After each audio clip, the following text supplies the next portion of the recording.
نحمده ونصلي على رسوله الكريم أما بعد أعوذ بالله من الشيطان الرجيم بسم الله الرحمن الرحيم يا أيها الذين آمنوا كتب عليكم الصيام كما كتب على الذين من قبلكم لعلكم تتقون صدق الله العظيم সমস্ত প্রশংসা, সমস্ত তারিফ, সমস্ত গুণকীর্তন একমাত্র সেই মহান স্রষ্টা আল্লাহ রাব্বুল আলামিনের জন্য, যেই আল্লাহ পাক আমাদের সকলকে বড় ভালোবেসে মুহাব্বত করে পছন্দ করে শ্রেষ্ঠ মাখলুক ইনসান করে দুনিয়ার মধ্যে পাঠিয়েছেন। আমরা সেই মহান স্রষ্টা আল্লাহ রাব্বুল আলামিনের দরবারে লাখো কোটি শুকরিয়া জানাই, সকলে বলি আলহামদুলিল্লাহ।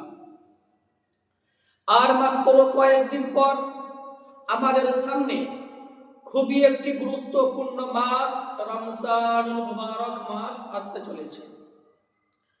12টি মাসের মধ্যে রমজানুল মুবারকের মর্যাদা, সম্মান, ফজিলত আল্লাহ রাব্বুল আলামিন অনেক দিয়েছে এবং এই রমজানুল মুবারক মাসে আল্লাহ রাব্বুল আলামিন প্রত্যেক ঈমানদারের জন্য, প্রত্যেক মুসলমানের জন্য আল্লাহ রাব্বুল আলামিন 30টি রোজাকে ফরজ আইন করে দিয়েছে। এবং আল্লাহ রাব্বুল আলামিন কোরআনুল কারীমের মধ্যে ঘোষণা করেছেন, ইয়া আইয়ুহাল্লাযীনা আমানু কুতিবা আলাইকুমুস সিয়াম কামা কুতিবা আলাল্লাযীনা মিন ক্বাবলিকুম লাআল্লাকুম তাত্তাকুন। আল্লাহ রাব্বুল আলামিন এই আয়াতের মধ্যে দুনিয়ার অন্য কোন মুশরিক, বেঈমান, কাফের, মুনাফিকদেরকে লক্ষ্য করে বলে না, কেবলমাত্র সির্ফ ঈমানদার ব্যক্তিদেরকে লক্ষ্য করে ঘোষণা করেছেন, যারা আল্লাহ এবং তার নবী মুহাম্মদ রাসূলুল্লাহ সাল্লাল্লাহু আলাইহি সাল্লামের উপর ঈমান আনয়ন করেছেন, আল্লাহকে এক বলে বিশ্বাস করেছে। ওই সমস্ত বান্দা বান্দীদেরকে লক্ষ্য করে আল্লাহ পাক বলেছেন, ইয়া আইয়ুহাল্লাযীনা আমানু, হে আমার ঈমানদার বান্দারা, কুতিবা আলাইকুমুস সিয়াম কামা কুতিবা আলাল্লাযীনা মিন ক্বাবলিকুম লাআল্লাকুম তাত্তাকুন। আমি তোমাদের উপর রোজাকে ফরজ করেছি যেরকম ভাবে আমি পূর্ববর্তী নবীগণের উম্মতির উপর রোজাকে ফরজ করেছিলাম, যদ্বারা তোমরা তাকওয়া, পরহেজগার, খোদা ভীরু হতে পারো, আল্লাহকে ভয় করতে পারো। রোজা এমন একটা ইবাদত যে রোজা মানুষকে আল্লাহ ভীরু, তাকওয়া, পরহেজগার করে দেয়। মানুষ নামাজ পড়ে মানুষকে দেখানোর জন্য, মানুষ হজ যাকাত করে মানুষকে দেখানোর জন্য, মসজিদ মাদ্রাসা নির্মাণ করে দেয় মানুষকে দেখানোর জন্য, দান খয়রাত করে মানুষকে দেখানোর জন্য। কিন্তু রোজা এমন একটা ইবাদত যে মানুষ সুবহ সাদিক থেকে নিয়ে সূর্যাস্ত পর্যন্ত যে না খেয়ে থাকে, এক ঘট পানি স্পর্শ করে না, এবং সুবহ সাদিক থেকে নিয়ে সূর্যাস্ত পর্যন্ত দুনিয়ার কোনো মানুষ নেই যে অন্য মানুষকে দেখার জন্য সকাল থেকে সন্ধ্যা পর্যন্ত না খেয়ে থাকবে। এইটা কোনো পাগলও করে না। যখন কোনো মানুষ সুবহ সাদিক থেকে নিয়ে সূর্যাস্ত পর্যন্ত না খেয়ে থাকে, রোজা রাখে, এবং সে শুধু একমাত্র মহান স্রষ্টা আল্লাহ রাব্বুল আলামিনকে খুশি করার উদ্দেশ্যে রোজা রাখে। এই জন্য তো বলেছে রোজা মানুষকে সমস্ত খারাপ কাজ থেকে বিরত রাখে, মানুষকে তাকওয়া পরহেজগার করে দেয়। এবং মানুষ যখন রোজা রাখে সে খারাপ কাজের দিকে বেশি যায় না। সে যখন তার মনে একটা, অন্তরের মধ্যে একটা ভয় চলে এসে, আমি তো রোজায় আছি, আমি তো রোজা রেখেছি, আমি সুদ খাবো, আমি ঘুষ খাবো, আমি হারাম কাজ করব, আমি অন্য জিনিস খারাপ কাজ করব, এ মানুষ তার অন্তরের মধ্যে একটা আল্লাহর খৌফ, একটা তাকওয়া, একটা ভয় চলে আসে। এই জন্য তো আল্লাহ পাক বলেছেন রোজা এমন একটা ইবাদত যে রোজার পুরস্কার আমি নিজের হাতে করে বান্দাকে দান করব। আল্লাহ রাব্বুল আলামিন যে 8টা জান্নাত রেখেছে, 8টা জান্নাতের মধ্যে একটা জান্নাত আছে যেই জান্নাতের নাম হলো জান্নাতুর রাইহান, এবং এই জান্নাতুর রাইহান সিরিফ শুধু রোজাদারদের জন্য স্পেশালিস্ট।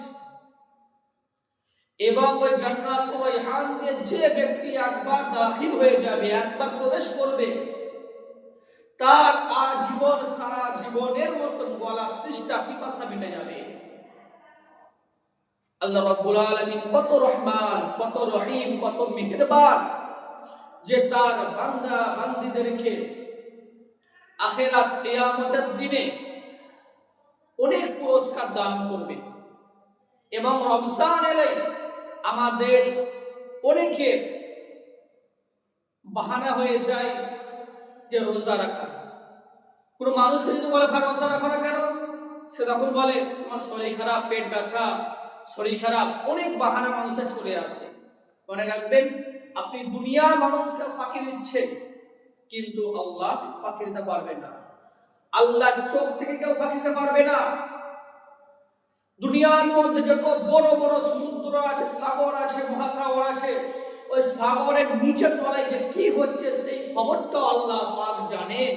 আপনি অন্তরের মধ্যে কি ভাবছেন, আপনার অন্তরের মধ্যে কি ভাবছেন, পাশের মানুষ জানে না, কিন্তু আল্লাহ পাক আলিমুল গায়ব, সবই দেখেন, সবই জানেন। তিনি বাসীর, সামির, আলিম, সবই জানেন। আল্লাহ পাকের কাছে কি করে ফাঁকি দিবেন? আল্লাহ পাক বলেছেন যে কোন মানুষ যদি ইচ্ছাকৃতভাবে একটা রোজাকে কাজা করবে, ওই ব্যক্তির কাফারা দিতে হবে। কিরকম কাফারা? যেটাকে বলে ফাইন।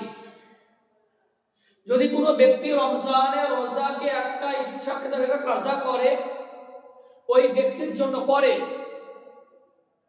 60টা লাগাতার রোজা রাখতে হবে। 60টা লাগাতার রোজা রাখতে হবে। কেউ যদি 10টা রোজা রাখলো, তারপরে দুদিন ভাব বলছে খুব শরীরটা ভাল লাগছে নি, 2-3 দিন আবার রেস্ট নিতে, আবার তারপরে আবার রোজা রাখলো, কিন্তু তার 10টা যে রোজা রাখলো সেগুলো আর হবে না। মাঝখানে কোনো থামা যাবে না, লাগাতার সিলসিলা জারি রাখতে হবে। 60টা লাগাতার রোজা রাখতে হবে। যদি রোজা রাখে 60টা লাগাতার, একটা রমজানের একটা রোজা কাজা করার কাফারা হবে। যত কাজা করবেন একটার জন্য 60টা, এরকম করে হিসাব করে রাখতে হবে। দুটো কাজা করলে 120টা, এরকম করে। যদি 60টা রোজা রাখতে না পারে, 2 নম্বর পয়েন্টে আছে যে 60টা মিসকিনকে দুবেলা পেট ভরে খাবার খাওয়াতে হবে, কিংবা 60টা মিসকিনকে দুবেলা পেট ভরে খাবার খাওয়ার টাকাও দিয়ে দিতে পারে। এটা হচ্ছে রোজার কাফারা। যদি এটা কেউ না দেয়, কবিরা গুনাহ, বড় গুনাহ। তো আজ থেকে আমরা রোজা রাখবো ইনশাআল্লাহ। যতদিন হায়াতের জিন্দেগির মধ্যে থাকবো, আল্লাহ পাক যতদিন আমাকে আপনাকে সুস্থ রাখবেন, শরীরকে ভালো রাখবেন, ততদিন আমরা আল্লাহর হুকুম এবং নবী মুহাম্মদ রাসূলুল্লাহ সাল্লাল্লাহু আলাইহি সাল্লামের সুন্নাত মোতাবেক জীবন যাপন করব ইনশাআল্লাহ। আল্লাহ রাব্বুল আলামিন আমাদের সকলকে সুন্নাত থেকে বলার থেকে বেশি বেশি নেক আমল করার তৌফিক দান করুন। আমিন। ওয়া আখিরু দাওয়ানা আনিল হামদুলিল্লাহি রাব্বিল আলামিন।